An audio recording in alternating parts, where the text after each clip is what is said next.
Peace and welcome to The Culture right here on the Black Star Network. Folks, we got a lot to talk about. First, let's talk about this bombshell of footage of longtime confidant of former President Donald Trump, Roger Stone.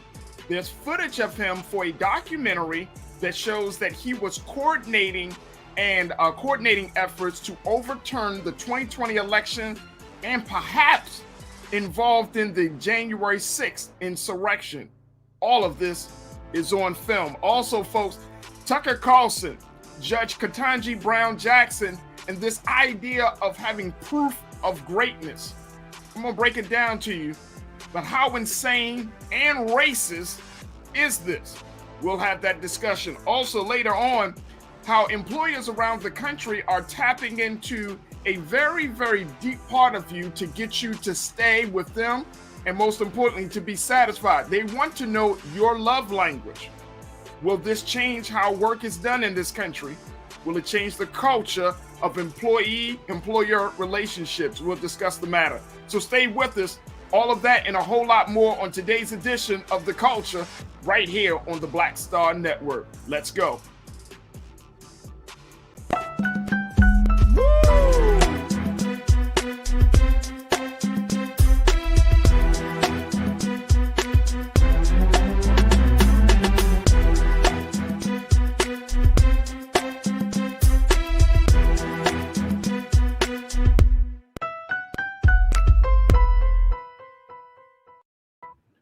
All right, folks, welcome to the show. Welcome to The Culture here on the Black Star Network. Man, oh man, I got so much to share with you. We're going to be checking in a few moments with our culture crew, Shaquaya McKenzie and Bakari Jones. It's Friday, folks. Oh my gosh. When I tell you how excited I am about today's show, I'm super excited. First, let's talk about the fact that there's this bombshell footage of Roger Stone. If you don't know who Roger Stone is, he's been a longtime confidant. Some people say an associate, some people say supporter. I think he plays in a lot of different capacities, but they're calling it the Roger Stone tapes. He's a longtime confidant of former President Donald Trump. And on tape, on film, folks, you can see him witnessing what happened on January the 6th. You can see him coordinating efforts to overturn the election. I mean, a lot of evidence. I'm going to use that word. Evidence to show that he was involved in the Stop the Steal movement, that he was involved, and it looks like there are links. Folks, let me just say this. There are links to show that he may have known something about the January 6th insurrection. I want to first bring my culture crew. Then I want to show you a couple of pieces of this video. But we're going to be joined by we're joined by Shaquaya McKenzie, who is an educator and activist, and then Bakari Jones, who is an activist within the LGBTQIA community, and she's an educator as well. Bakari, Shaquaya, good afternoon. How are you ladies feeling today? Good afternoon, Farajii. Happy Friday. I'm feeling good. It is a happy Friday. All right, sisters, let me just break this thing down for all of those who are listening. Here's the situation. Roger Stone, again, he is a longtime friend. He has known Donald Trump for at least 20 years, at least 20 to 30 years. Longtime friend, longtime confidant of the president, former president. He is showing he was doing this documentary called A Storm Foretold. And this documentary is scheduled to be released later on this year. In this documentary, he has allowed filmmakers to have personal access to him for the past 2 years. They've captured a lot of different footage of him. Like they've captured him being in the camera, face in the camera footage. They've captured him what they call fly on the wall footage, where, you know, they just sitting in a room and he's just doing his business. Candid off camera convos, because you can hear him because he was always mic'd up throughout this whole period. And they also captured views of his iPhone as he messaged associates through an encryption app. So they captured all of this, and throughout this time that they were with him, they also captured him coordinating post-election protests and communicating with leaders of far right groups like Oath Keepers, who is it? I think they call it the Oath Keepers, and what's the boy's name? Man, I forgot the name just that quickly. But far right groups, and I'm gonna get that name for you folks. But a lot of far right groups. I mean, they captured him saying, doing things that I think, Shaquille, that I think puts him right dab in the middle of this whole situation about what really happened on January 6th. Did President Trump know? Did President Trump and his associates coordinate the effort? They captured a lot of stuff that seems to link Roger Stone to this. And if they never captured Roger Stone actually talking to President Trump, but you know, he did say that he talks to the president very frequently. I want to first play a couple of clips of this video. Keenan, let's play this first clip that you got up of him talking on the phone, talking about how he wants to launch the Stop the Steal campaign. Check this out.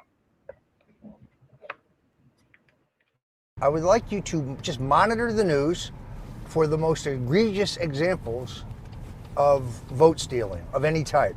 Ballots found in trash, ballots found in dumpster, ballots burned, suitcases brought into anything you can find, and send us the links. Above the link, give us the quick version. Ballots found in dumpster in Texas. Michigan papers over doors for lack of transport, whatever it is. That would be very helpful. We are relaunching Stop the Steal. We're going to raise money for Stop the Steal. It'll be like falling off a log. We don't know yet. You cannot. The site, the bank account's not open. The site is not up and operational, and I couldn't tell you what our program is. So I can't go see a donor and say, "Give me money," because then they say, "Well, I'd consider it. What exactly are you going to do with my money?" That was just a few excerpts from this upcoming documentary, A Storm Foretold. If you remember, Roger Stone, like I mentioned, is a longtime confidant of the former president, but he actually got pardoned by the president as well because of some illegal activities that he was doing, which I believe what he was doing on behalf of the president. But he got pardoned as well. And to add salt to the injury, he did testify.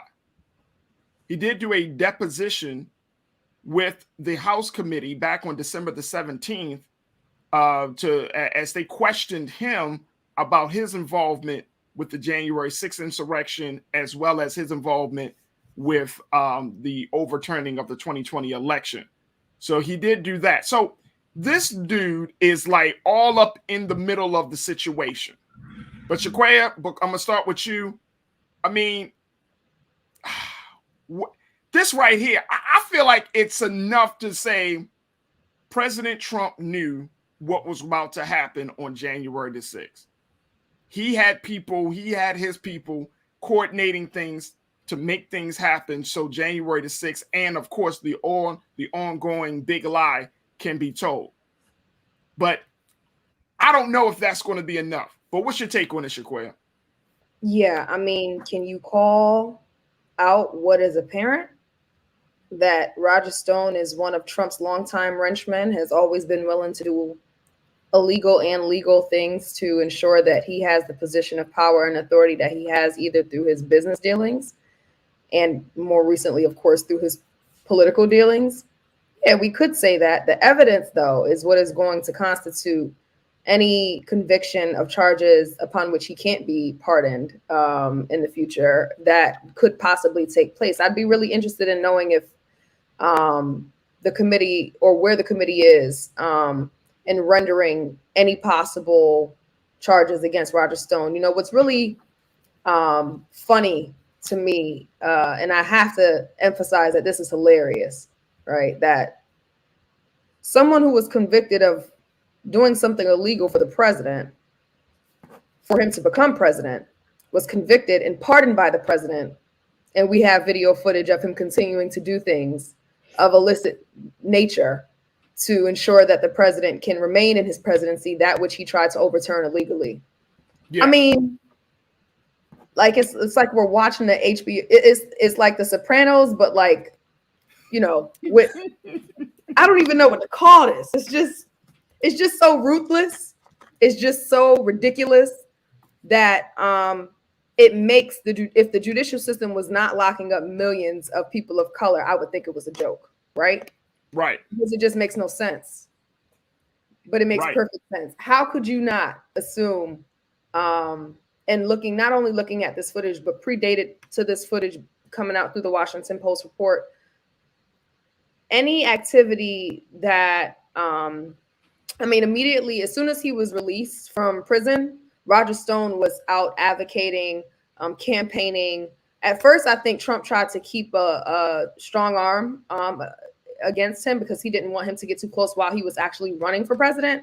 But he definitely was in the covert organizing behind the 2020 election. And then as the months went on and we got closer to the actual election, he wasn't as covert. He was more overt, you know, going out into the press and speaking on behalf of the Trump campaign. But it's just only in America could you see a convicted felon, one of the president's homies, the president pardons him and come back out to try to overturn an election and participate in seditious activity and still be out on the streets. Tell me where. Only in America. Bakari, what do you take of this from this? Roger Stone, he got it all on Bakari. I'm on the same page with Shaquette. You know, it's funny she mentioned The Sopranos. I was thinking The Godfather with the folks that have seen The Godfather, Hyman Roth. You know, it's like he was very close. He's in the vicinity. You know, he had something to do with it, but he never touched it, right? You never see him directly. And it's the same thing that we're seeing with this footage. And it's, you know, another instance I've said before, it's like, you know, we're laughing and we're joking about things that seem comical, right? Like it's laughable once again, but to see someone get this close, we see all the evidence of you got chocolate chips on your underneath your fingernails and crumbs on your mouth, but we didn't actually see you eat the cookie. So now there's nothing that we can do about it. So, you know, I think everything that you all said, I'm standing in alignment. It's unbelievable. I mean, I think that to me was interesting. If his actions weren't so seditious, it's somewhat fascinating to see someone be able to get this close. Yeah. One, just to the president, and to see someone just like when you start peeling back the layers of what he's done behind the scenes, it's incredible, you know, and to know, you know, in hindsight, the way that Donald Trump, you know, truly believed that he had the best interest of the American people at heart. It's like, well, you wouldn't have needed a Roger Stone on your campaign if that was actually the case. So those are my thoughts, Farajii. Let me just say this. Go ahead. I just think that the you know, the other layer of comedy is the fact that this documentary is called A Storm Foretold when it really should be A Storm Conspired, right? Wow. Like, what are we? How could it possibly have been foretold when otherwise, besides the point that it was conspired? Clearly, you know, there's that deductive point. And I guess the other layer of comedy is just how ridiculously cunning Roger Stone is, even at his appearance. Like the man looks, I'm not going to get into it for Roger. Oh, wait, I mean, look, let me just tell you something. Roger Stone is a longtime political strategist for the Republican Party. He's been around for years. Oh, yeah, he's been doing decades, right? He's a practitioner. He is a practitioner. There is a there's a documentary that Netflix has out. It's called Get Me Roger Stone from 2017. If y'all have never seen it, folks, if you've never seen this goes into how Roger Stone became Roger Stone, why he is such an important part of the Trump campaign, the Trump circle, because he has taught Donald Trump how to get things done. There's both of you reference like mobster movies. In every mobster movie, there is a gentleman or person that plays the quote unquote the fixer. Mm-hmm. Mm-hmm. And the fixer is the guy that does the dirty work, making sure that the principal, the primary person, don't get none of the dirty work on him, but it can always lead back to him. But the reality is he's the guy behind the guy. Look at that. Check this out. Get Me Roger Stone. Folks, I'm telling you, the level of political operatives, and look, this is actually in both parties. This is not just a Republican thing. This is a Democrat thing as well. Sure. So you have these individuals who do underhanded, like you said, Shaquaya, illicit stuff to get their candidate elected. This is the very dirty, dark, seedy side of quote unquote democracy in this country, right? Because we as the elected official, as the constituents, we don't know all of the ins and outs of this stuff. We thinking, and this is how we've been taught, oh, just go to the polls, cast your ballot, and then you've done your job. But these people know, no, it's not that simple. It's not that easy. It's we're going to tell you who your candidate will be. And I think that's the fascinating part about Roger Stone. That's the fascinating part about this whole scenario, is that this is, as much as we are told to follow the rules, to be good citizens, to all of that stuff, to listen and to serve as advocates of this liberal democracy, behind the scenes are corrupt people that have some real issues, political issues. Some of them are straight criminals. Some of them just, it's just behind us. It's this dirty and it's messy. And what when I saw this stuff, I was just like, I'm not surprised. I'm not surprised. What I'm hoping, Shaquaya, is that somebody says something like they must think we're absolute jackasses for us to take a look at this situation and be like, well, it don't really affect. It don't bother us. The man was coordinating an effort to overturn the 2020 election. As far as I understand, we had Luke Broadwater on the show the other day. He's reported with the New York Times. And one of the things that he said, anytime you try to interfere with a national election, that is a federal crime.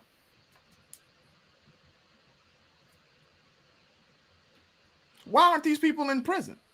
Yeah. Why haven't charges for sedition or treason emerged? Right? Like actually ironclad conspiracy charges, not relevant to the individual protesters who entered the Capitol, but to the conspiring forces that organized the rally that was the impetus for the siege on the Capitol.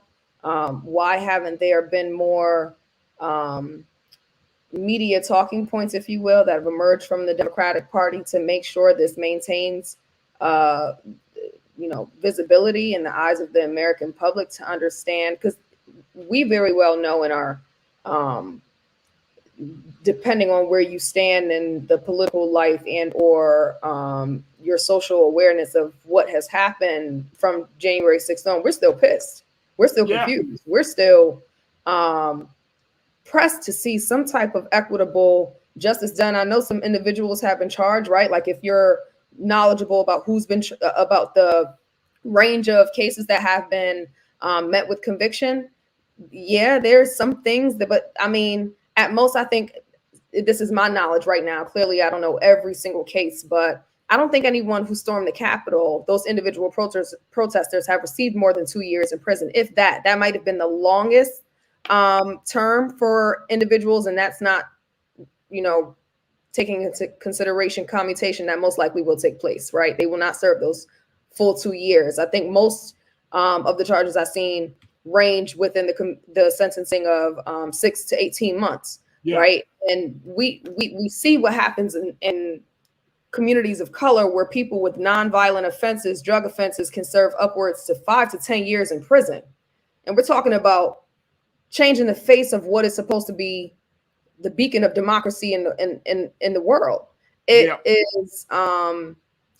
is absolutely offensive to it's insulting, right, to society abroad, but to individuals who really try to move the marker further in terms of ensuring equity and justice and how our society functions. I will say though that to your point, that when we look at this and we question or are led not to question but see what is apparent, we are compelled as individual citizens to hold those accountable who are supposed to be doing the work, to hold those people accountable. It is still our job to hold folks accountable, to make sure they do their job, that people such as Roger Stone get the justice, if we consider it justice at this point, but are held accountable to the actions that led to the Capitol riots. And beyond that, it's not just the Capitol riots, but I think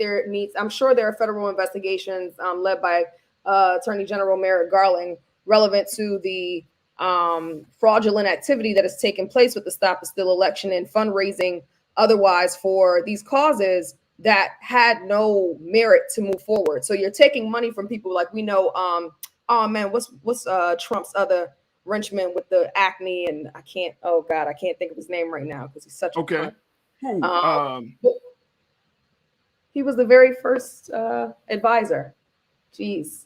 I think I know who you're talking about. The name Steve Bannon. Thank you, Steve Bannon. Oh, Bannon. Yeah. Right. Like, Steve Bannon was convicted of raising thousands of dollars from Trump supporters for basically, in a Ponzi scheme going towards a cause for Stop the Steal that went nowhere, right? And just as we see Roger Stone in that last clip that you played, soliciting or advocating for raising funds towards a cause that they don't even have a bank account or a mission for, right? So I just want to know what is the status of these federal investigations that are supposed to address these issues, and why is there not enough visibility about what's going on? Why are the Democrats falling short on holding people accountable on doing the same thing they do, getting their people up in arms to care?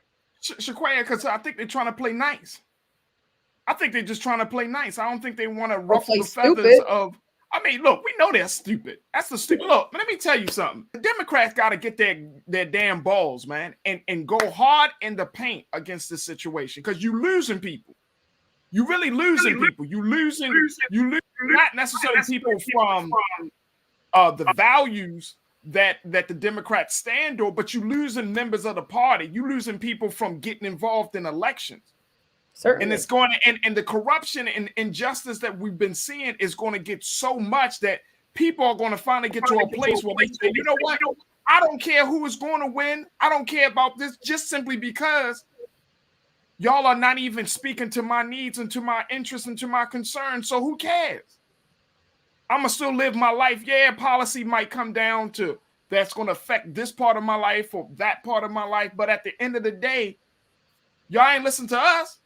So why should we be in support? Why should we stand tall? Why should we run to your defense for this situation? Look, real quick, and then Bakari, I'm gonna give you the chance to have this. The man said, this is Roger Stone. He had, when the Washington Post pulled him up about all of this footage and everything that they found, because they had done 20 hours worth of review of the footage.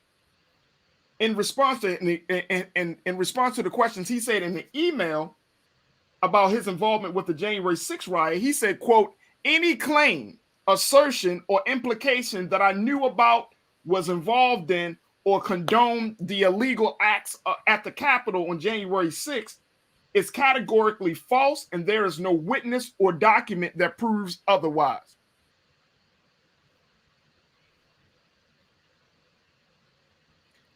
This dude must think we must be absolutely crazy. No, he what must he be knows, stupid as hell. What he knows is that if they bring it to court, he has witnesses that will never speak. Now, but see, Shaquaya, here's the thing. Check this out. And Keenan, if you can pull this up, there's a photo of Roger Stone standing next to the Oath Keeper, and the other group is the Proud Boys. But there's this photo that the Washington Post printed of Roger Stone standing next to an Oath Keeper who is providing security for him on January the 5th, the day before.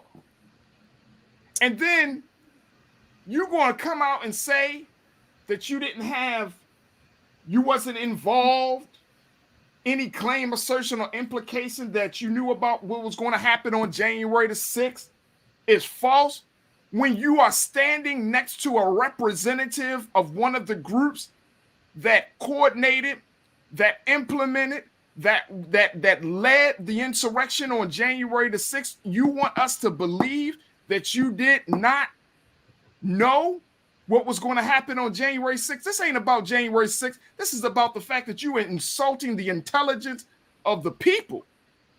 You want us to believe that you can have a security man from that group on the day before, but then on January 6th, I ain't know none of that was going to pop off. I ain't know that was going to happen.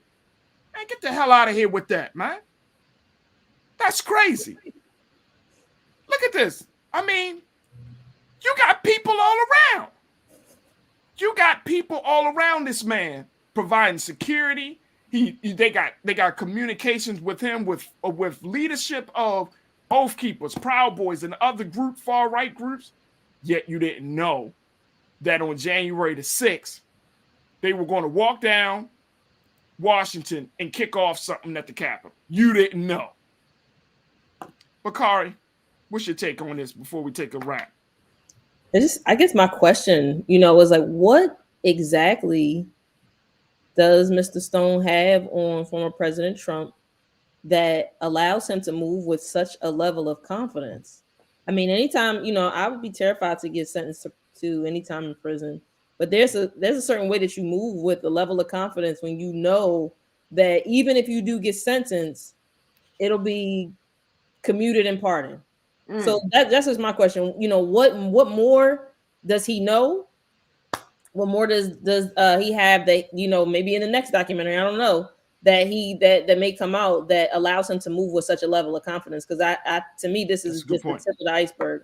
That's a good point. And I think, sisters, that for all of us who are on the outside of this, as we are going into this election year, and even as we prepare for the 2024 election, I think we really do need to have some deeper conversations about, putting some level of accountability on this administration and to the whole idea of democracy, where we're saying, if you allow Trump on the ballot, he should not even be on the ballot with all this madness going on. If you allow Trump on the ballot, we're not participating. Because at this point, it's absolutely insanity. At this point, you're insulting my intelligence. At this point, I can't with you. If they allow Trump on the ballot, Bakari and Shaquaya, after all of this, but they want us to go to the poll and make the best decision, and without no consequences felt, without any consequences to Trump, without the consequences to anybody that is in his circle, without any consequence. Why should we keep getting involved? And I'm saying this to this administration. If Merrick Garland can't bring up real charges, like charges that will stick and say, look, man, we can't go forward with this. If the January 6th committee come out of this whole, they've done over 550 interviews, and y'all come out and say, well, you know, after the interview, we concluded, and it doesn't lead to substantial, tangible consequences for any of those individuals that they call. Y'all pushing us in a corner where we gonna have to fight. We gonna have to figure out what the next step, because with that flagrant, blatant violation of the law, you want us to follow the law, but y'all not keeping a fire on those other individuals to have them to follow the law. But we will be the wrong ones if we don't go out to vote. That's the BS about this. If we don't go out to vote, we seem un-American. We seem unpatriotic. But these jokers can walk around and manipulate the system free and clear, and nobody's calling them un-American, unpatriotic. Man, that's bullshit. That's bullshit. And I think, I'm serious, as black folks, as even good thinking, conscious white people, I don't care where you from, who you are. That's crazy. And this administration, because all of this stuff is coming out right now, this administration has to deal with that. They can't pass this on to the next administration. You can't be like, well, we're going to wait until, no. Y'all got it. Y'all only 1 year in. You got 3 more years, bro. Mr. President, Madam Vice President, you got 3 more years. And if you can't make something happen and bring in some level of punishment and enforcing the law and saying, look, we can't allow President Trump on the ballots anymore because he's a felon. He's a criminal.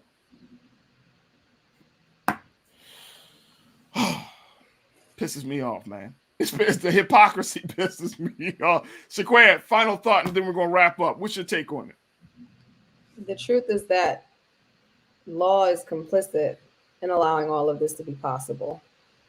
The bedrock of this country, the Constitution, state and local laws, but really what we're talking about are federal laws right now in regards to this situation.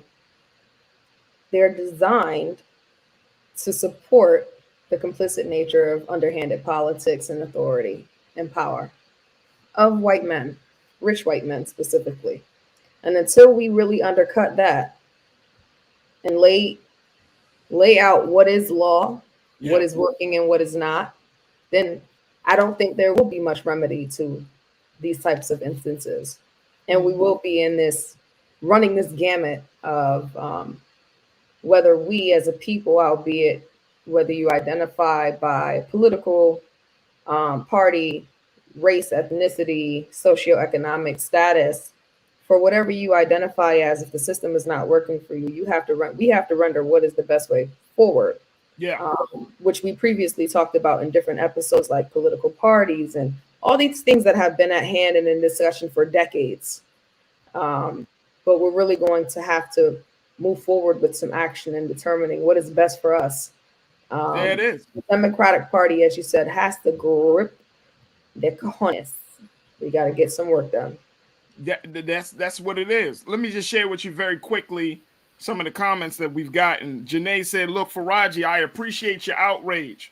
We need that energy into our own affairs because the justice that be is mockingly silent. It is frustrating. But we too need to move like the G in lasagna. Big facts, sis. Janae, I hear you on that one. I love it. Embrim 9763 said, but the Lord is faithful. He will establish us and guard us against the evil one. Right.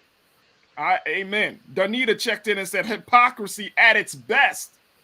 Come on. I know that's right. Tiny said, part of these people problem is they think they are the only ones that are intelligent. They think they are always the smartest people in the room. And that's the thing. Because you got all this, and look, Chinese, they got all this on film. They got this. I mean, Donald Trump was doing stuff in the White House but everything in the White House is recorded, all communication. So you're not the smartest man in the room when you're telling your whole business. Now, you're the smartest man in the room if you're telling your business and no one penalizes you. Yeah, you must be really smart. I think that's what they think. I think they do think they're the smartest in the room for that very reason, because they can do what they want and not be held accountable. Mm-hmm. I don't think they're trying to belittle intelligence. I think they're trying to amplify their own. But looking at, again, I'm going back to it. If the Biden-Harris administration don't deal with this, this is a growing cancer.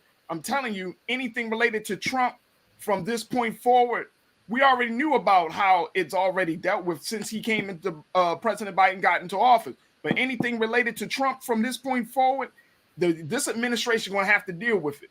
They're going to have to really deal with it, because you're creating a situation where you're going to kill the desire. You're going to kill the desire to want to, for people to want to be involved in any type of election. You're extinguishing the flame of democracy with silence. While they're mockingly silent, and we need to be silent, but the administration can't be silent on this. Because otherwise, for black, brown, and even white people, if you of good conscience can see the level of hypocrisy, see the BS, then something else has to change. This can't keep going on. You can't tell the country that, hey, man, don't worry about that other guy that's making all that noise, and then telling people to be treasonous, seditious, and quote unquote against the very fundamentals of this country. Don't worry about him. He'll eventually stop talking. Please. So that's the problem there. Look, I got to take a quick pause. When we come back, more conversation. Stay with us. It's The Culture right here on the Black Star Network.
Don't you think it's time to get wealthy? I'm Deborah Owens, America's Wealth Coach, and my new show on the Black Star Network focuses on the things your financial advisor or bank isn't telling you. So watch Get Wealthy on the Black Star Network.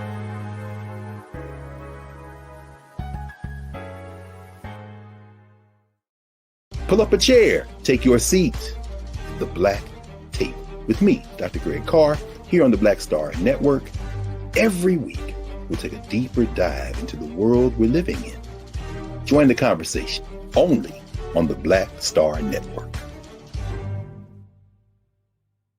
Hi, I'm Dr. Jackie Hood Martin, and I have a question for you. Ever feel as if your life is teetering and the weight and pressure of the world is consistently on your shoulders? Well, let me tell you, living a balanced life isn't easy. Join me each Tuesday on Black Star Network for A Balanced Life with Dr. Jackie.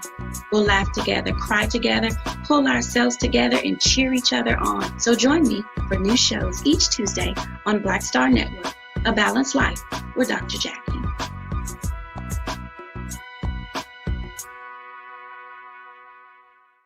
Folks, Black Star Network is here. Hold no punches. I'm real revolutionary right now. support this man, Black media. He makes sure that our stories are told. Thank you for being the voice of Black America, Roland. Stay black. I love y'all. All momentum we have now, we have to keep this going. The video looks phenomenal. See, there's a difference between Black Star Network and Black-owned media and something like CNN. You can't be Black-owned media and be scared. It's time to be smart. Bring your eyeballs home. You dig?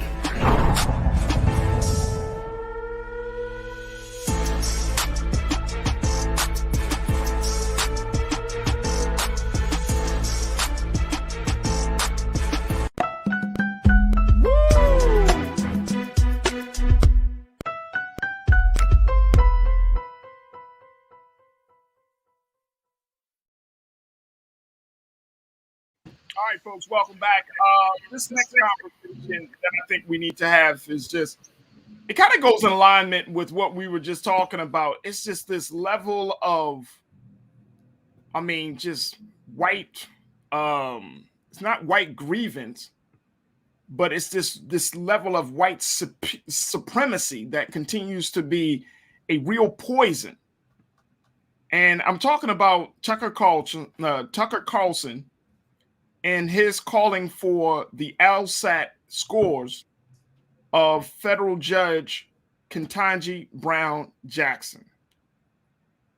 As the president said on Tuesday night that she's one of the greatest legal minds of our generation, Mr. Carlson came back behind that and said, well, if she's one of the greatest legal minds, let's see her LSAT scores. I want to let's play the clip of what Tucker had to say.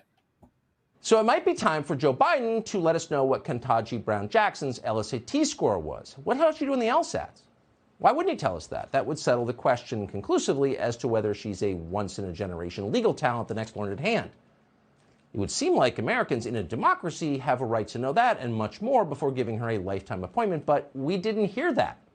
And that was just one of many things that Joe Biden... We didn't hear about her LSAT scores. She's a federal judge, bruh. What you need to know about her LSAT scores for? Obviously, if you knew her history, she rose through the ranks of the legal system. She served as a clerk for Associate Justice Breyer, who is the one retiring. He vouched for her, obviously. Now you want to see her LSAT scores. Really? Because you're a lawyer. Oh, that's what it is. You're a lawyer, Tucker Carlson. That's right. Hell no, you ain't no damn lawyer. How you going to ask for something that you don't even know how to, you don't understand yourself? What are you looking at?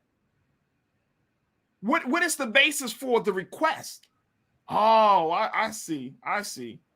So you being a huge proponent of a huge advocate for Donald Trump, you didn't put Donald Trump's test scores out there because we all know what those test scores look like. But you asked for a black woman. You asked her for her test scores as if she's not qualified. I want to bring my sisters back into this conversation. Shaquay McKenzie, Bakari Jones. Once again, we seeing this bullshit on full display where these white men think they could just, hey, I'm going to just ask for the LSAT score. Who cares? At this point, she was the editor of the Harvard Law Review. Don't that makes you, isn't that enough? You know, she did her time in the legal system, working her way up. So now you need to see the test scores for her being in. Let me just share with you what the test scores mean. And then I'm going to get y'all take on this. According to the Law School Admission Council, the LSAT is an integral part of law school admission. The purpose of the LSAT is to test the skills necessary for success in the first year of law school. Those skills include reading comprehension, reasoning, and writing. And the test results help admission decision makers and candidates alike gain valuable insight as to law school readiness. Studies have consistently shown the LSAT to be the single best predictor of first-year law school performance, even better than undergraduate grade point average. While the Law School Admissions Council believes the LSAT is important, we strongly encourage schools to include it as just one part of a holistic admission process that considered the skills and lived experience of each candidate. That's from the Law School Admissions Council. Bakari, what is this that this joker is talking about? Another joke, Farajii. Another joke, to be honest. I think, we talked, was last week, we all understand that future Justice Brown Jackson was essentially overqualified. Is overqualified for this role. One of the things that was interesting to me about Tucker Carlson's comment was that it prompted me to find out whether or not there were other justices who, folks requested their LSAT scores. And then beyond that, finding out that not only does a justice not have to be a lawyer, they don't even have to have a law school. They don't have to be a law school graduate. So wow. Even if it's not a prerequisite for becoming a Supreme Court justice. So to me, it just kind of further exemplifies just how racist that question was in the first place. Now, justices have to be trained in the law, obviously, but they don't have to actually graduate from law school. So just the simple fact that he asked that question, it's like if you're trying to pull out that thread to attempt to paint Justice Brown or future Justice Brown Jackson as someone that's unqualified for the role, that wasn't even the question to ask. That wouldn't have been the question to ask to attempt to do that. So to me, it just is blatantly racist. He didn't ask that question on any of the other justices that were nominated by President Trump, former President Trump, to my knowledge. What about Brett Kavanaugh? Amy Coney Barrett? Shaquille, I mean, he didn't ask for that. Well, even Tucker Carlson being a figure of this segment plays right into the very reason why he made that statement. This is an old play out of the Trump's Obama birth certificate. Yep. Oh my God. Yeah. You understand? It's such a chasm of common and logical sense that it is not a standing reference for anything that makes sense as it relates to vetting the qualification of an associate Supreme Court justice or anybody that's entering politics. This is not only out of the racial playbook, such was the example of Obama and the birtherism movement. It follows in line with the tradition of the amelioration of Black people's intellect and their ability to hold positions where their intellect is at. It is a burgeoning force in the work that they do. I think that Tucker Carlson says and does anything ridiculous to maintain his relevance, because as an actual, respected and if we're talking about qualifications, qualified journalist, he is not one. And therefore, he has to have these moments where he's playing or, sounding off the dog whistle and playing to the audience and the base that he attracts in his viewership. It really is so ridiculous that I can't even comment too much on it besides that, because it's just it's a play. He knows who he's talking to. He knows who he's trying to get upset or make upset. And we know that he's not ever regarded any of the conservative Supreme Court justice nominees, now Supreme Court judges, when Trump presented or otherwise, when Bush, in any Republican history, there's never been a consideration of LSAT scores, which measures critical thinking skills, and some of what you said from the Law Admissions Council and in the overall statement. It doesn't even evaluate the legal model, if you will. So right.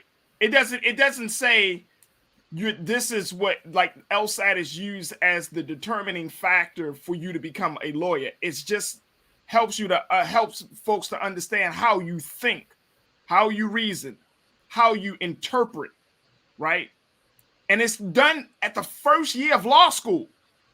I mean, before law school, right? The admissions test. It's like the SAT or it's like the GRE, of which you cannot take the LSAT. You don't even have to take the LSAT to get into law school. You can take the GRE. So it just doesn't make sense. Now here's why I think this is something that is worthy of a conversation. Just because we're in a time, Shaquaya and Bakari, that people that have massive platforms, they are able to influence people. And in a time and in a culture that we're currently in, people will believe anything to be valuable, right? People will say, oh man, yeah, that's a good point. Where are her LSAT tests? What are her scores? For example, and here's why I'm saying this, because Nielsen, back in February, it was a study done. Nielsen found that Tucker Carlson Tonight was the top show in the time slot of 8 and 9 p.m. in October among both Republicans and Democrats ages 25 to 54. Of those demo-aged viewers surveyed who identified as Democrats, 39% chose Fox News, 31% chose MSNBC, and 30% chose CNN for programming from 8 p.m. to 11 p.m. Eastern Time. So that just goes to show you that liberals, that Democrats and Republicans are listening to this guy, right? And that just further says that if they're listening to this guy, somebody is going to take his nonsense for real, right? Which is why we really do have to have a consistent effort to debunk all of the madness and the garbage that we see, right? And it's not just about Republican and Democrats, obviously, based on this data. It's really about how people think, like to undermine if any black person. I don't care if you agree with the politics of Judge Jackson or not. I don't care if you disagree with her lifestyle of her being married to Patrick and he a white man.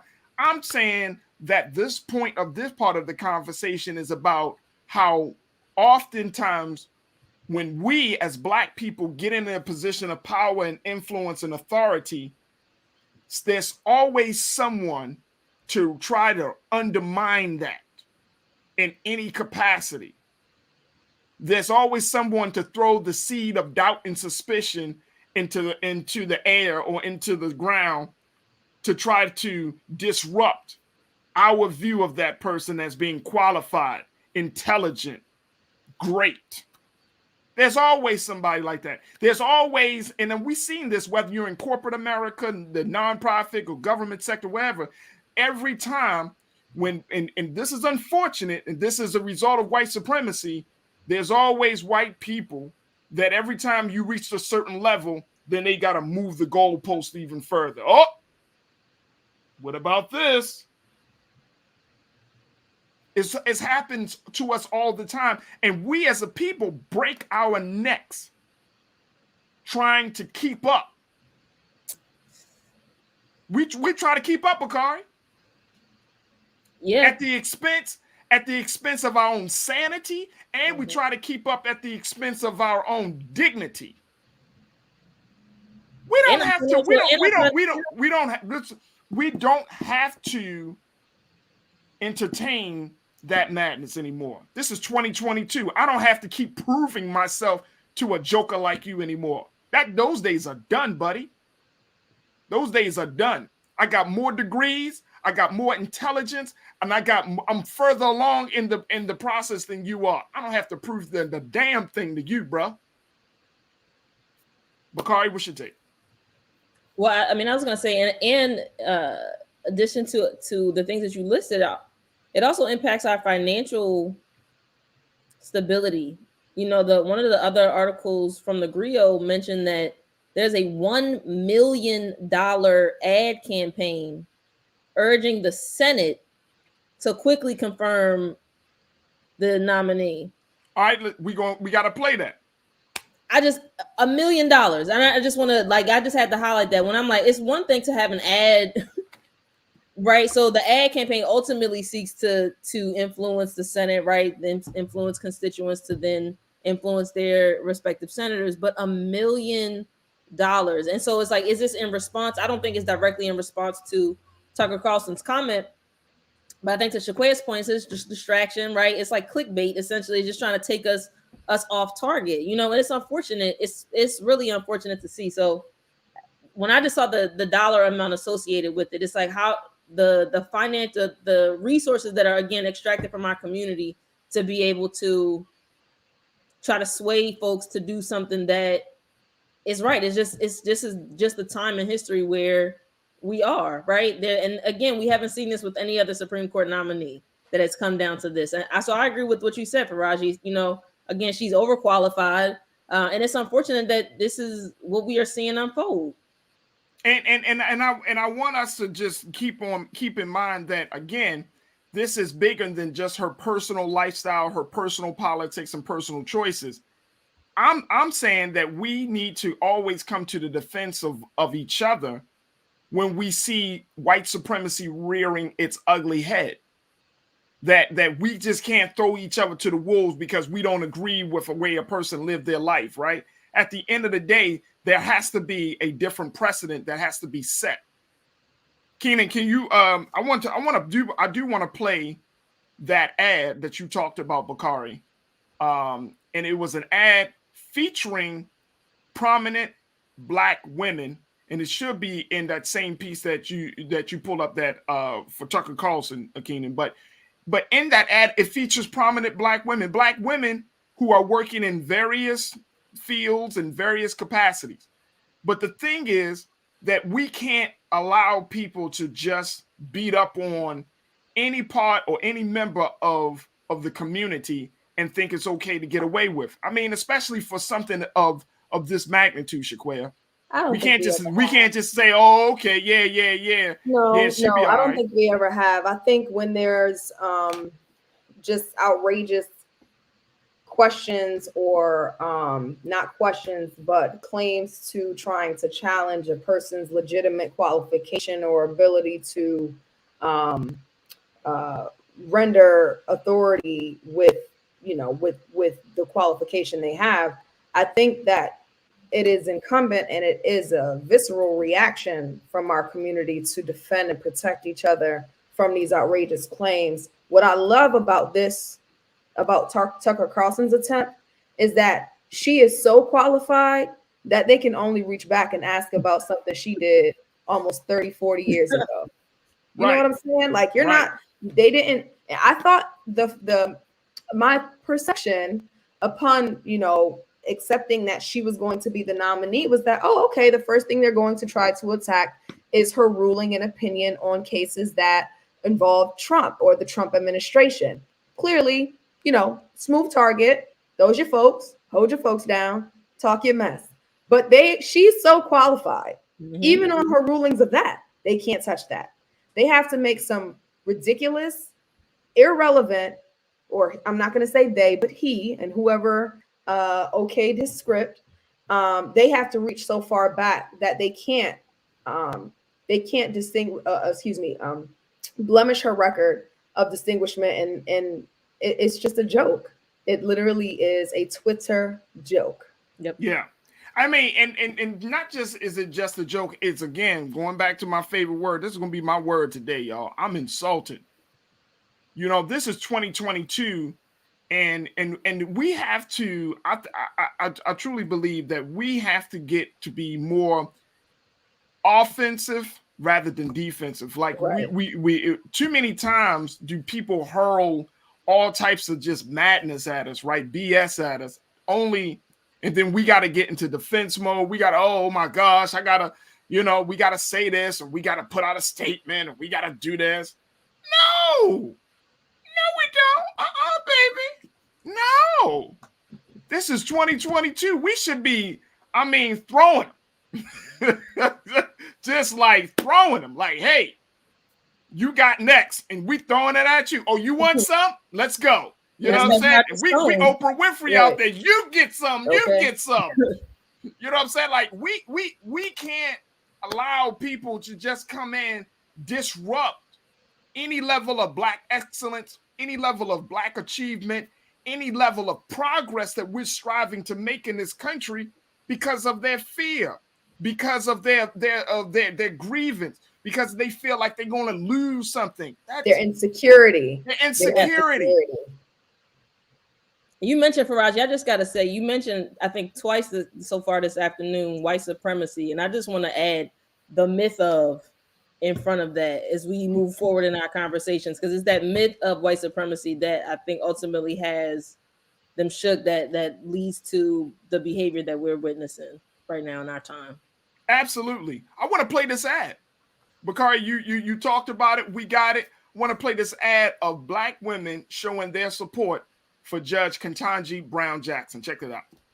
Time. It's time. It's time. It is long past time. It is long past time for the first Black woman Supreme Court Justice. Because she is brilliant and fair. Because she applies the law equally. Because she is beyond qualified. Because with so much experience, she is ready to do the job. So now, it's time for the Senate to confirm her without delay. Paid for by Demand Justice. There it is. There it is. It reminds me of the time. Remember when Barack Obama was first running for office? I mean, when he ran for president, and there were so many people that were hurling all types of stuff about Barack. They were saying this and they were saying that, right? And I remember being guided and told, hey, look, this is a serious situation. Even if you have differences about Barack's politics, and this is back like 2008, so about 2007. I was keeping up with this whole campaign for like 2 years. And you know, it was always taught to me that even if you have your differences with him personally, don't say things that would, especially if you have a platform, don't say things that would disrupt the people, and I'm speaking of Black people's joy about having this man in office. Set aside your differences and see the big picture of having a Black man for the first time being president in the White House. Like, not be so critical, right? You critical once he gets there. You critical once he starts doing his job. But when he was running, there was this sentiment that some of us wanted to be so critical of him and what he stood for and all of that stuff. And it was like, bruh, why are you so critical right now? He's not one of us. It's his job to be critical. It's Tucker Carlson's job to create that wedge socially, in the sense that he is the #1 host or talk show at the hour block, as he is, as you recalled, or was at one point. Not sure if he remains to be, if his show still remains in that position. But this is, as I recently recalled on another episode, this is the throes of the dying Republican control phase and season, if you will. And so they have to, and by they, I do mean there's a concerted effort and a collaboration and coordination of how they drive specific topics, specific aspects of questioning individuals, and just overall tarnishing individual character relevant to anything that is opposed to them. That is their job. That is his job. That has been Fox's job for years, but really, you know, more prominently so since Donald Trump became president. And I think the Black community, the Democratic community has, for the sake of a lack of visibility because of all of the media coverage that's happening with the war in Ukraine, I think has been vehement in its response, not just to attacks, but has been quite in an offensive position to assert the blatant overqualification that Ketanji Brown Jackson has, and the campaign fulfillment that campaign promise fulfillment that Joe Biden has now rendered. And I don't really know if there is anything besides this that can create an aghast response from society. I'm sure that Mitch McConnell and Chuck Grassley and the so forth and so-called others on the Senate have room to try to make some things up throughout the process, but she's going to be confirmed. I think that we know she is going to be under somewhat of a microscope when she takes office, but not any more than Amy Coney Barrett was or has been, right? There was a lot of controversy around her appointment because it came on the heels of RBG's death, who pleaded with Trump to fulfill or have the next president fulfill the role. But so far as what can be said about her process and her consequential commentary or political commentary that surrounded her since she's been appointed, I think the same will happen with Ketanji Brown Jackson. Sis is good. I mean, look, let me just say, I think we're going to see her getting confirmed. I think we're going to see her getting, making history this year. I don't see any major roadblocks. I think that, to your point, Shaquaya, that Mitch McConnell and the GOP, I think they're probably going to have to just like, all right, we're going to let him have this one, because I think they're looking at November. I think they're looking at these elections. No question. And saying, okay, you might have this Supreme Court pick, but then, in a couple of months, we're going to have the Congress, right? Mm-hmm. And so I just feel like we have to be very strategic. We have to be very strategic about us. And I think I'm getting into a space now where I'm just so sick and tired, Bakari, of the constant attack on Black people by so many different voices and by the system. I mean, it's just getting to be, we was already at a bubbling over point, but it's just at this point, it's like, bruh, we can only take but so much, man. Like seriously, like Black folks can only take but so much. You keep, punching and kicking us, and all right, man, you know what? We're going to cut your goddamn foot off. I mean, you know what I'm saying? Like, it's only going to be taken. We're only going to take so much. We can't get through 2022. We're trying to get over COVID. We're trying to get over the economics of the situation. We're trying to deal with the fact that Black history is out of school. We got all these challenges. Now you want to kick us while we down. We're only going to take but so much, man. I think this year is going to be the game-changing year for Black America. Because why? Based on just simple dissatisfaction, Bakari. I think our dissatisfaction rate is going to go through the roof by the end of the year. By 2023, we're probably going to be in a whole different mindset. Like, bro, we're not doing this no more.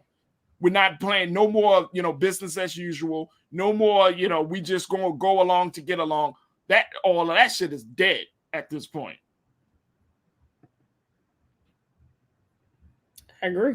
I think our frustration rate has been high for a while. I think we're at a really interesting intersection where that level of frustration, our level of awareness, and the access to technology, information, knowledge, and just general understanding about how things work in our country, how we're able to advance change. It's like they're all coming together at a really unique, a really unique sort of like bubbling point, if you will. So I agree with you, Farajii.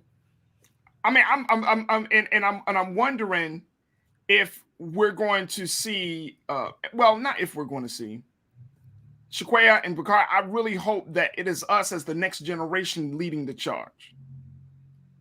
I really hope that it is us that say enough is enough, right? And I know a lot of times when we say those things, people automatically assume that it's going to get into a space of violence, but it doesn't have to be a space of violence. Right. The uprising can be a political uprising. The uprising can be a social uprising. Uprising could be an economic uprising. The uprising can simply be, look, let's organize our talents, let's organize our resources, and let's try to do something different.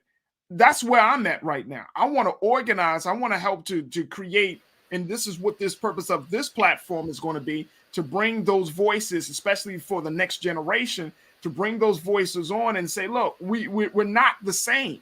You know what I'm saying? We're not the same. Our parents have done a hell of a job considering the circumstances. Our grandparents have done a hell of a job considering the circumstances. But we are a different generation. We are not the generation to bow down and to keep our heads hung low. That's not us, bruh. That's not us. You got us effed up if you think that that's black. That's the next generation of black leaders. That's not us. Mm-hmm. I think at the same time, real quick, we're gonna go and feed off of the power and the energy that we saw with Jesse Jackson and Al Sharpton and any of those. If you go back to them old films of Jesse and Sharpton, if you go back to anybody, I mean, just looking, we're going to work from that power. But that's not us. We ain't that generation no more. Go ahead, Shaquille. I'm sorry. Oh no, you're good. I just was agreeing with you with saying that I think we are at a zenith at the time where the millennial generation and Generation Z, who's coming up right underneath us, are more astutely fixed as it relates to educational attainment, upward mobility financially, and then we still have the depths of disparity that cradle our communities in terms of the wealth gap and how it's been exacerbated with the COVID-19 pandemic. So from that, you have a boiling pot of being pissed, being educated, being prepared, in a sense of seeing what has happened throughout the civil rights period, the assassination of our leaders, martyrdom, political imprisonment, and mass incarceration, which was a consequence of laws directly, enforced to diminish the power of political organization in our communities. And I think the zenith, though, in terms of the energy, that we're at the zenith, the period of time and peak time to have not reformation, but transformation of how we operate in the society socially and politically. But there's also room and much work to be done as it relates to strategy, collaboration, and true organization that utilizes technology, that utilizes 21st century innovation to become more efficient, to become more covert, if you will, and to become more unified in the things that we do.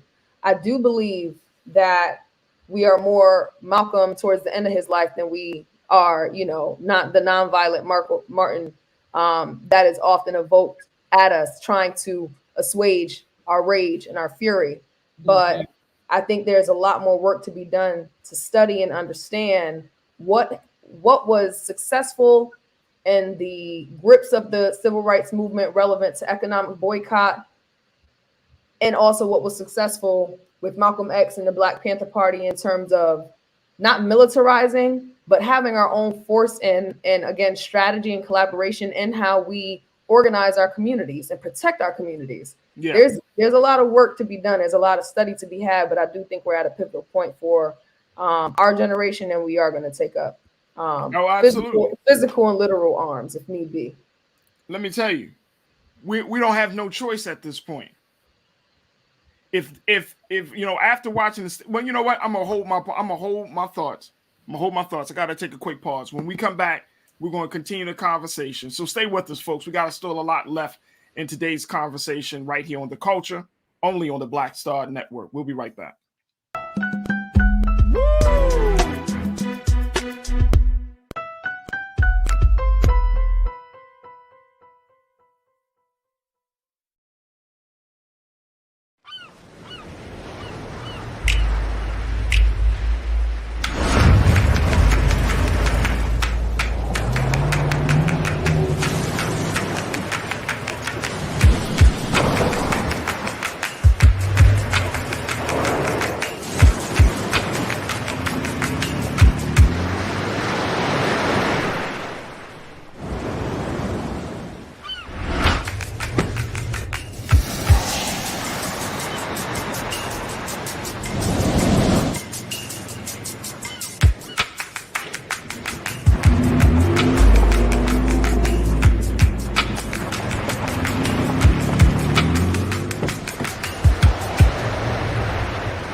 Hi, I'm Dr. Jackie Hood Martin, and I have a question for you. Ever feel as if your life is teetering and the weight and pressure of the world is consistently on your shoulders? Well, let me tell you, living a balanced life isn't easy. Join me each Tuesday on Black Star Network for A Balanced Life with Dr. Jackie. We'll laugh together, cry together, pull ourselves together, and cheer each other on. So join me for new shows each Tuesday on Black Star Network, A Balanced Life with Dr. Jackie.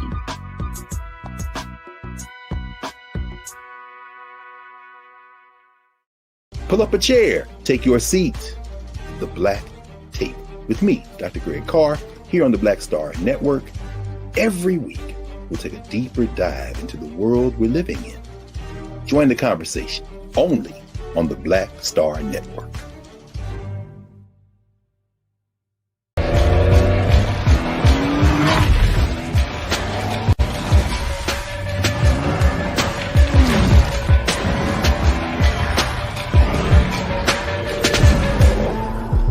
Folks, Black Star Network is here.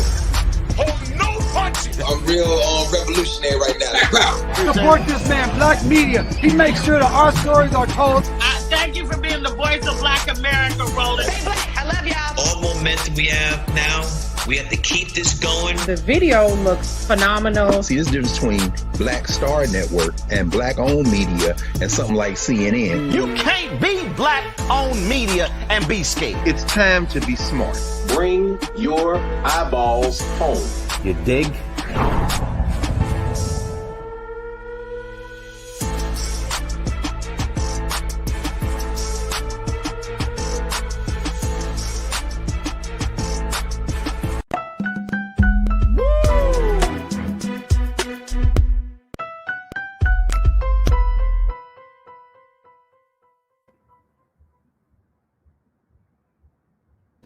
Folks, welcome back to the show.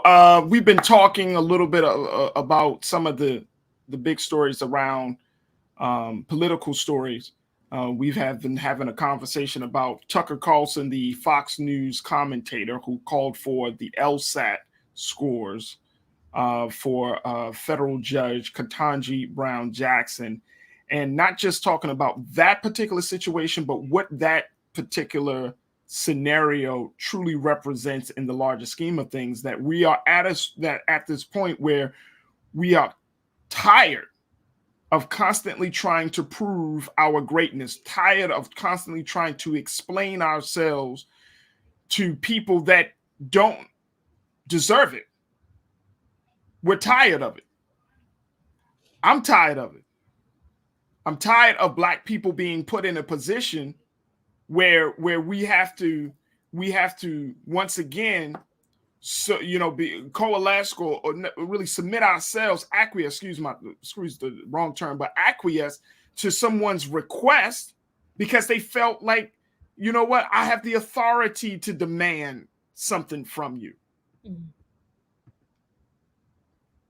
I can do this, even though you have no law degree. You're not even a lawyer. So what are you calling for that for when you don't even work in the law field? So who the hell are you? And I'm tired of that arrogance, especially when it comes to members of the Black community. We always got to prove ourselves because so-and-so says it. Hey, get the hell out of our face with that. That day is over. But even more so than that, and I want to bring back my culture crew, Shaquaya McKenzie, Bakari Jones. But even more so than that, sisters, I really feel like, we were talking in the last segment about the next generation stepping up. Shakira Marie checked in and said, much respect for the older generation. They went through a lot for us, but it's time for the younger generations to step up. This country is in serious trouble. Shakira, thank you so much for your comment.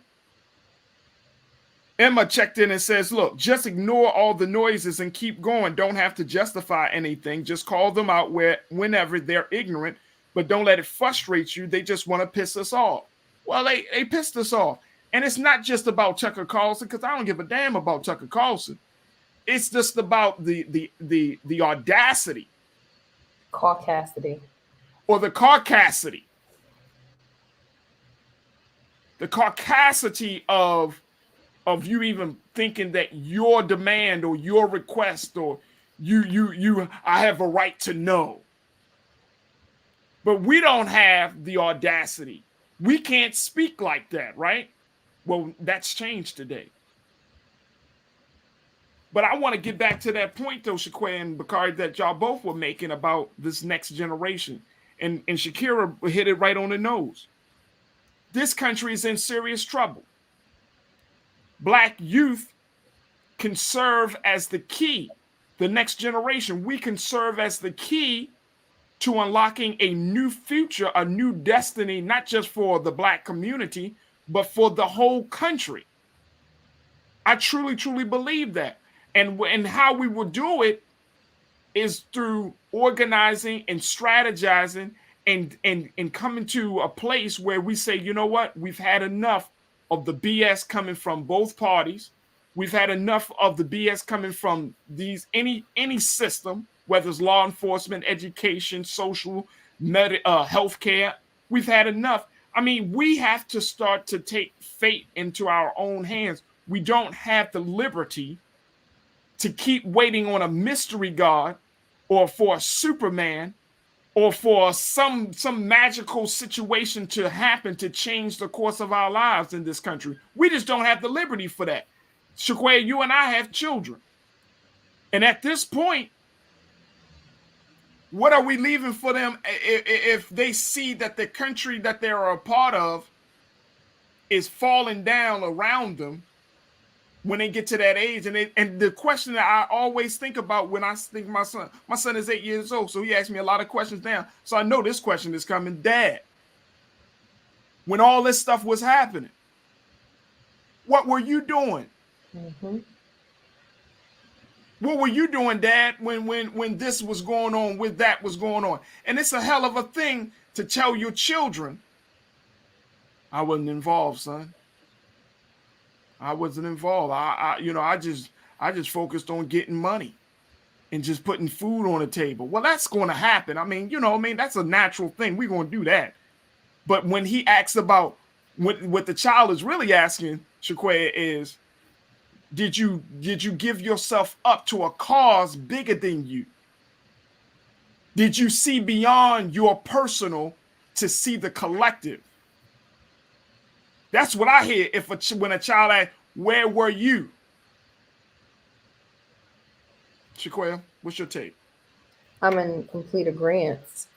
Having children, if you're already a civic or servant leader-centered individual, once you have children, the throbbing sense of needing to do something just it rings louder. And whether you have children or not, I think anyone living in these times must beg themselves the question, what is it that I need to do to change the trajectory of where we are going as a society and where I am fixed in position in the context of my community? Mm-hmm.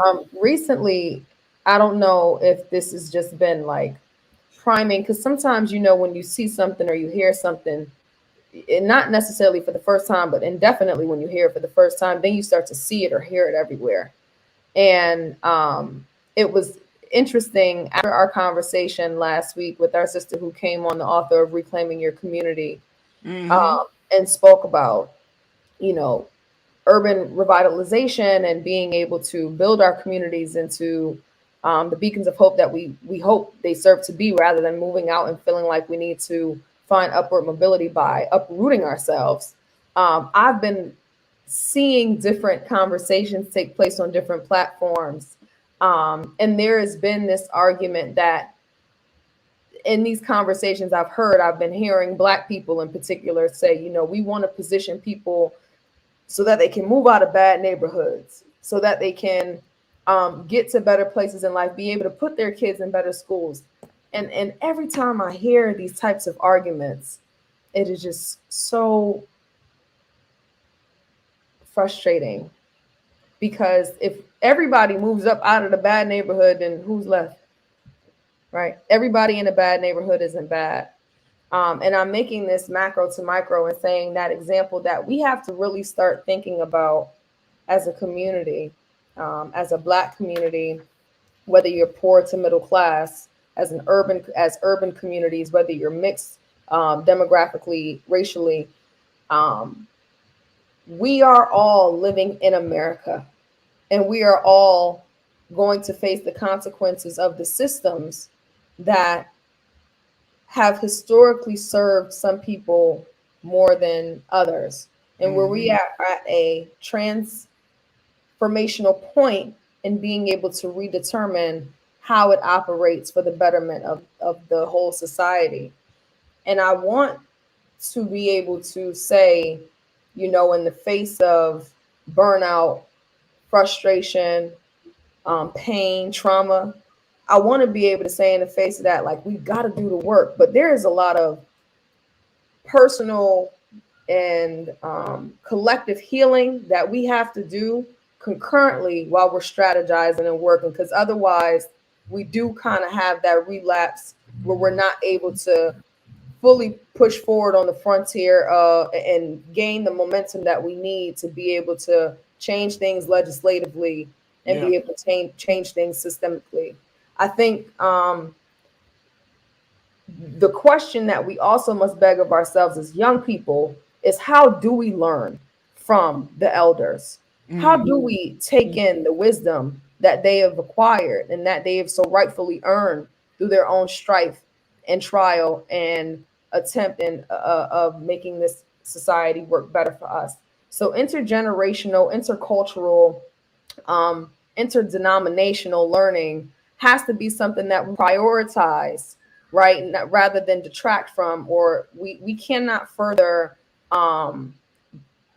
find ourselves investing in the spirit of tribalism, even though that is natural and inherent to what the status quo is, right? We have to resist that in a sense in our communities and be intentional about coalition building that reflects in terms of ideology, reflects what we really want to leave for our children. No, I think that's absolutely right. I think you're absolutely right, especially around that intergenerational, intercultural piece, which is, you know, we do have to figure out, Bakari, you know, how we're going to learn from this. It made me think about Mr. B's birthday. He celebrated 95 years. Brother Roland went down and had a chance to, you know, celebrate with the, you know, Harry Belafonte and the fact of, you know, who he is and what he brought to the movement. And it's like, you know, being able to be in a room and to learn. We Bakari, we have to, you know, I think we really should be in a space where at all costs, just inundating ourselves with good guidance, with people who have done this work, right? Who have run the race for years. Now, I'm not expecting Mr. B to continue to run the race the way he did 30 and 40 years ago. I'm not expecting that, and that's hard, and that's crazy for us to believe that. Right. He's inspired so many other folks at this point. He don't need to sit back and just relax, but he can just advise from wherever he's comfortable with. You know what I mean? Like any of our leaders who are up in age at this point, they are advisors. The scriptures say it best. Young men for counsel, old men for war. I mean, your old men for counsel, young men for war, excuse me. So when you talking about getting that counsel, and I think, Shaquaya, to your point, that we shoot ourselves in the foot when Black youth say we don't need nobody, we got this. We shoot ourselves in the foot because there's no other people that turn their back on their ancestors, on their grandmother and grandfather. The Jewish community don't do that. They keep that wealth going, but it's not just financial wealth. They keep the wealth of knowledge going. The Asian community don't do that. They don't turn it. You don't see Asian youth saying unless they migrated to this part of the world, but they don't turn their back. That is an American thing. I might be wrong in saying using that term American, but I'm saying like that's that level of isolationism and that level of individualism. That's the type of culture we got in this country where we like, nah, it's all about me. I'm the universe. It's all about me. I'm history. I make this. I do that. I. And we forget.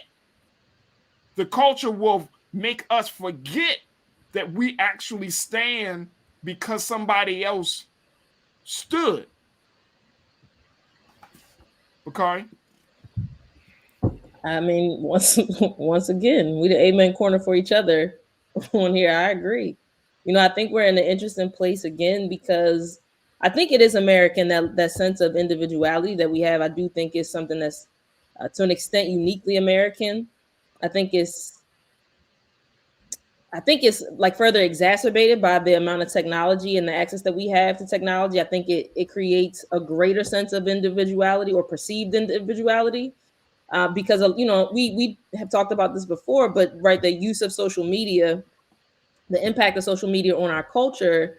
And a lot of times we're just seeing the highlight reel. And so what does it look like for us? I think to Shaqua's point, to get in the crates and to get into the behind the scenes footage of our elders from the intergenerational, cultural, and denominational point, as she mentioned, what does that look like for us to really be in the stacks and to find out what those sort of L's were, behind closed doors? I think for me, that's one of the things that I'm, sort of challenging myself. Like, how can I share more of those things that aren't shiny or aren't sexy, aren't appealing or attractive, really? But what does it look like to be able to share the lessons that I've learned? I'm not someone that has children, but I have a lot of, young people in my life that I love and care for. That's the question I'm asking myself. What does that look like to be able to share that? And then also just wondering what that looks like for us, I think, to be able to sit at the feet of our elders. How do we identify them collectively, individually, to be able to get some of that knowledge. But I think that you both make incredible points that it's something that's necessary. And we know that it's, as cliche as it is, right? History repeats itself. So we know that ultimately everything that we study from our elders is only going to help us advance ourselves in the first place. So And that's the thing about it, Bakari, for me, because I want to make sure,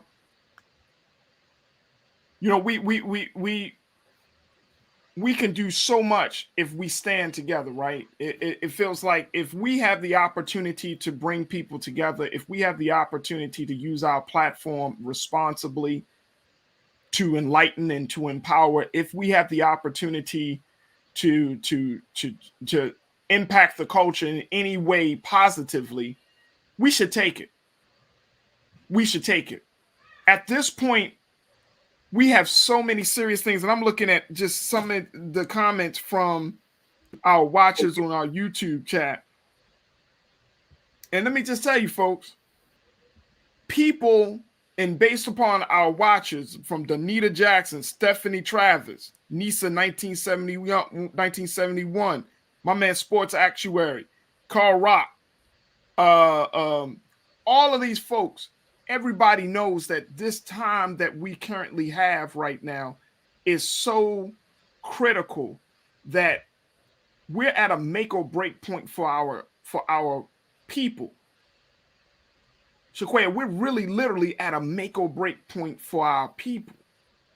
Like, if we don't build the bridges from the past to the present to help us to the future, if we don't say enough is enough,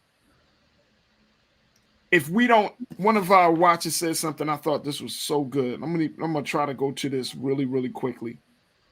She was talking about the fact of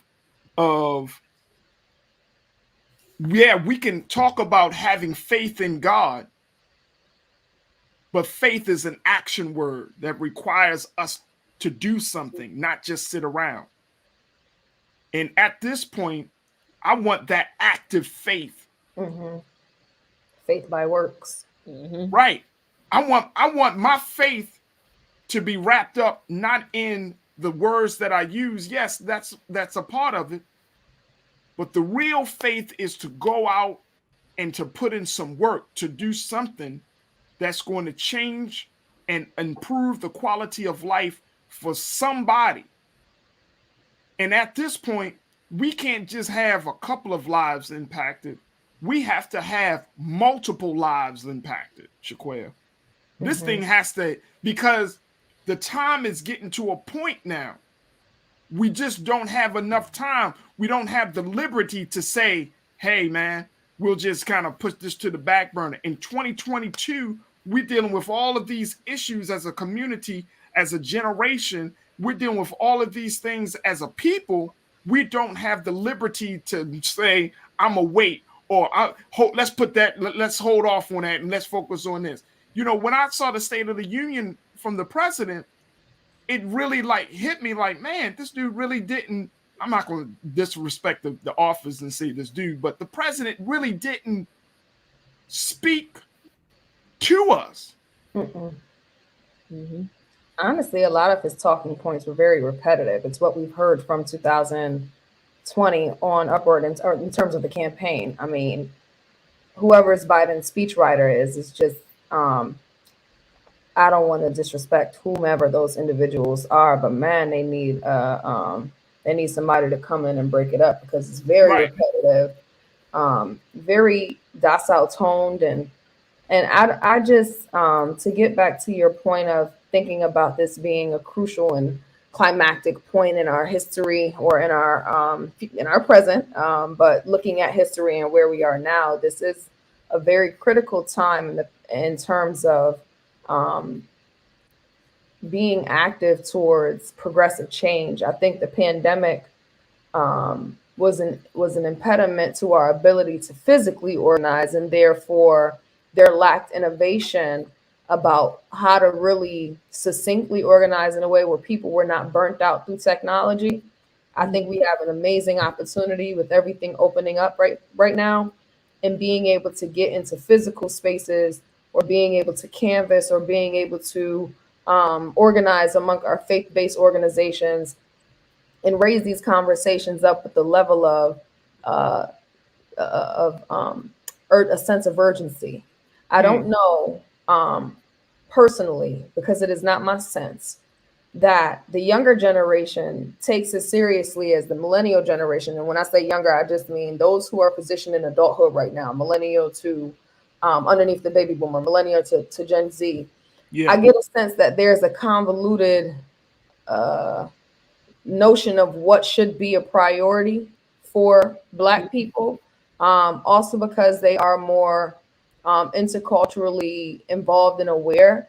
I question if they even determine for themselves whether there should be issues for Black people in particular, or if we do need to continue to mitigate our issues in the context of a socioeconomic status, which is not wrong on their behalf, because it is, we know race is a construct that was purposely meant to divide people, right? And therefore the rectifying how we acknowledge that, but also assuage that in our dealings, and trying to stake claim and repatriating the wrongs that have been done to us for centuries.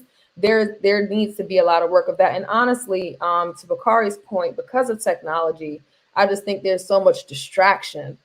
It's hard for people to maintain focus, and especially the younger generation, to maintain focus on what it means to organize, to create progressive change in your community, to gather and utilize resources that will, in a sustainable fashion, that will be able to actually endure, changes of seasons of changes and seasons of change priorities. And I just, I personally feel convicted to become more involved when it comes, because Farajii, personally, we've done the grassroots, we've done the knocking on the doors, we run programs, we do this work, right? But there is a more radical sense of innovation that needs to take place that spans, from education all the way through tech and venture capital. There's a lot of bridging the gaps, if you will, that needs to take place. But I do believe what the pandemic did give us an opportunity to do was to reset our priorities in terms of thinking about the fundamentals of life and what we want to leave for our children, back to the point you made before.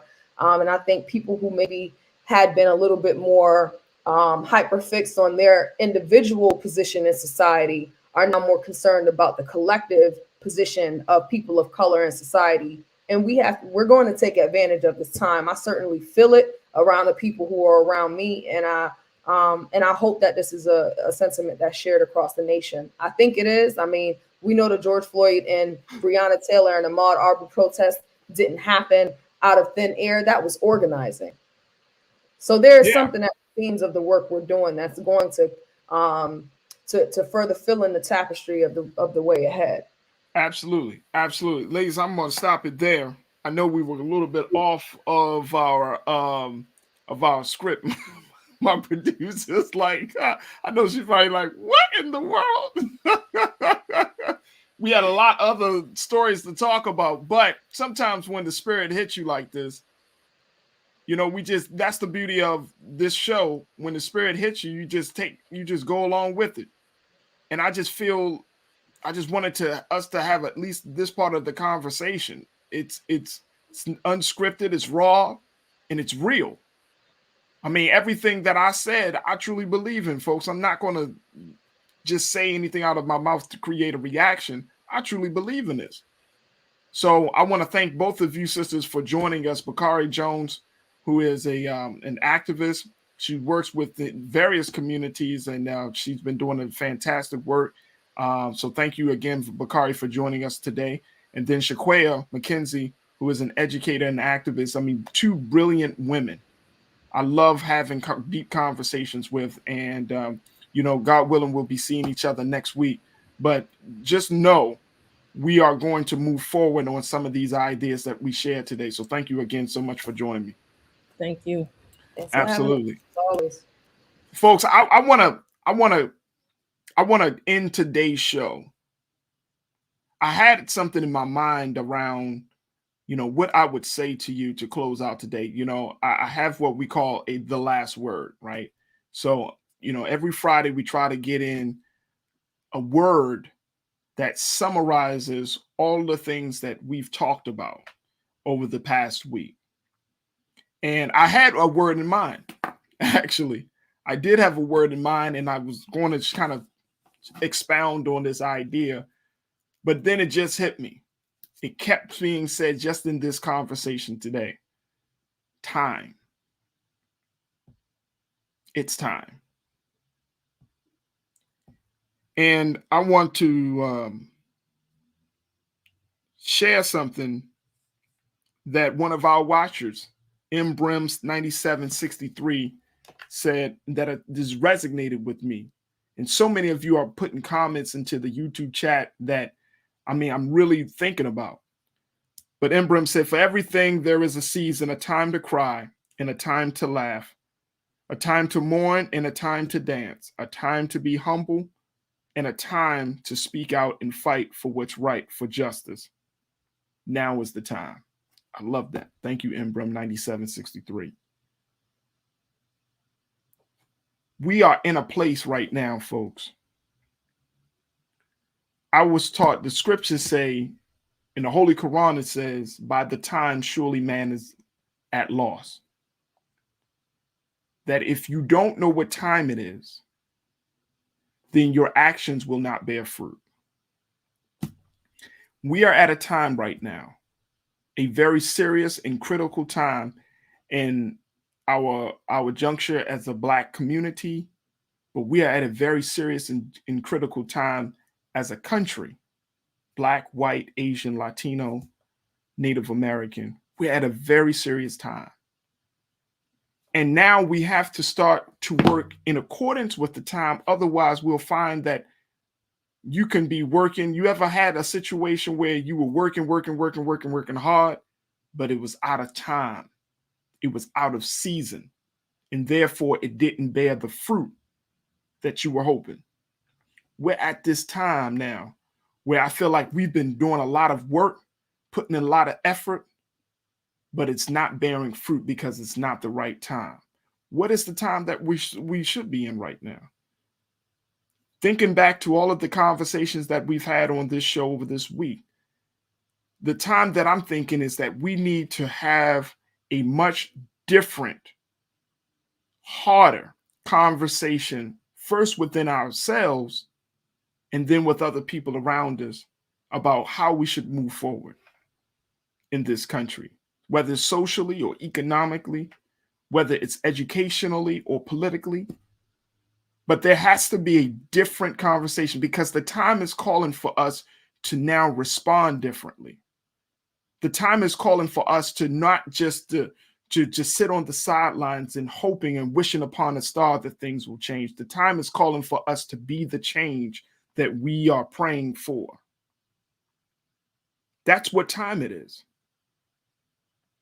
The time is calling for us to do things and to activate in a way that we've never been activated before. The time is calling for us to get from a place of comfort to becoming uncomfortable again. That's what time we're in. And so when we're looking at all of these things around us, the question should not be about why. I don't think that's the right question. We know why. We know how we got here. We can talk all day, all night, into next week as to how we got here. We already know that. But the question should be, what am I going to do? What am I going to do about this moment that we're in? What am I going to do about the time? And what must be done at this point? We don't want to think about the responsibility. It's easy for us to think to ourselves that we don't have a responsibility other than to push a button, other than to clap, other than to take care of our family and ourselves. But the time is requiring much more from us at this point. Time is like a master that is telling us as the student, you got to give more. We got to give more. The thing about time is that it doesn't stop. Even in the midst of our slowness or our lack, the time continues to move forward. And as a result of that, we fall behind what they say, fall behind the 8 ball because we were out of sync with time. Now, how do we know that we are in the time where change has to happen from us? How do you know that? How do you know for sure, Farajii, that this is quote unquote our time? Because dissatisfaction is present right now. Uneasiness is present right now. Insanity. When we talked about Roger Stone, Tucker Carlson, talk about Trump, talk about all of the things, all of the people, and just look at how you can see something for what it is, and yet it can be misinterpreted or distorted to be seen as something else. Isn't that crazy? When you get to that point where somebody says the sky, where you say, oh, the sky is blue, and somebody says, no, it's not, it's green. Woo. When you get to that point, it means that something needs to change. When people are operating from a different reality, that means that something has to change, because then we can't work together. We can't make progress together. We can't win together. So this is a different time. This is requiring us to be different. This is telling us to say, enough is enough. We have to think differently, folks. That's why I'm so excited about what we're going to be doing, God willing, over these next few months with this show and working to create other opportunities for the next generation to get involved, working to create opportunities where we can be a part of efforts that are in accordance with the time and what must be done.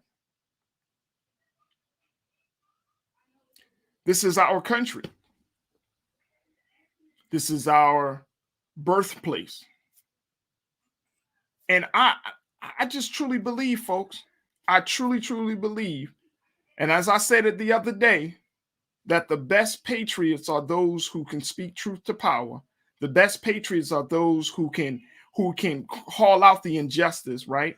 Because at the root of all of that, you want to change, but the change has to come at the right time. And I truly, truly believe now that we're at this point, the dissatisfaction rate of this country has gotten to a place where we can take our dissatisfaction and change it and convert it into fuel to represent a new time.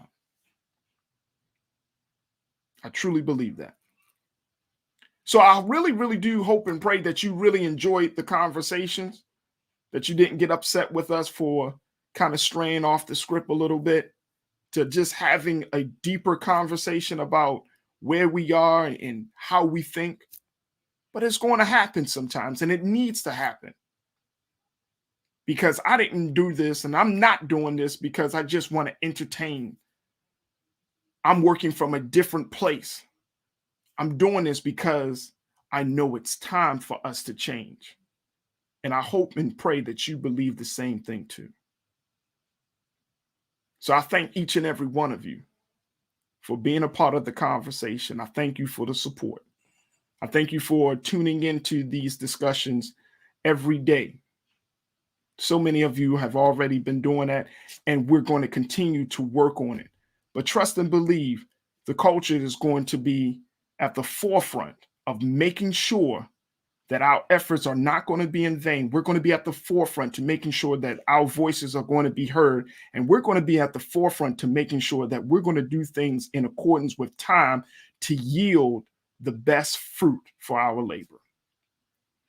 I thank my dynamic production team. Thank you, thank you, thank you. Thank all of you. Make sure that you continue your support for the Black Star Network. You know, we need your support each and every day, but it's your eyes, it's your views, it's your shares. All of those things add up and help us to continue to broaden this platform and to keep making the platform better and better and better, because that is what you deserve. And that's what Black-owned media represents: excellence. So you can show your support for Black Star Network at blackstarnetwork.com. Make sure that you download the app. Continue to support us financially. Even if you don't have the money to support us, it's okay. But just tell your friends about us. Get to help us get our views up. Help us to win, because it's time for Black-owned media. It's time for us to be unapologetic. It's time for us to stop playing around. It's time for us to have a digital footprint that is going to truly represent us and our interest. So I thank you for your time today. And God willing, you know, we'll be back on Monday.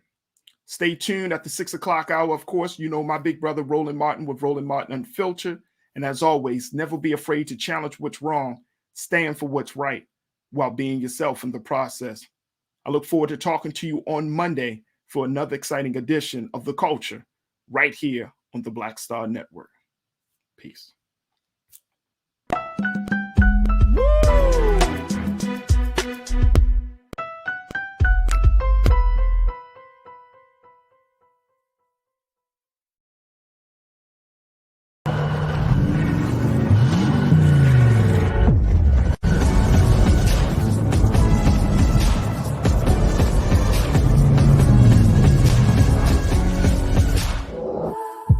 Don't you think it's time to get wealthy?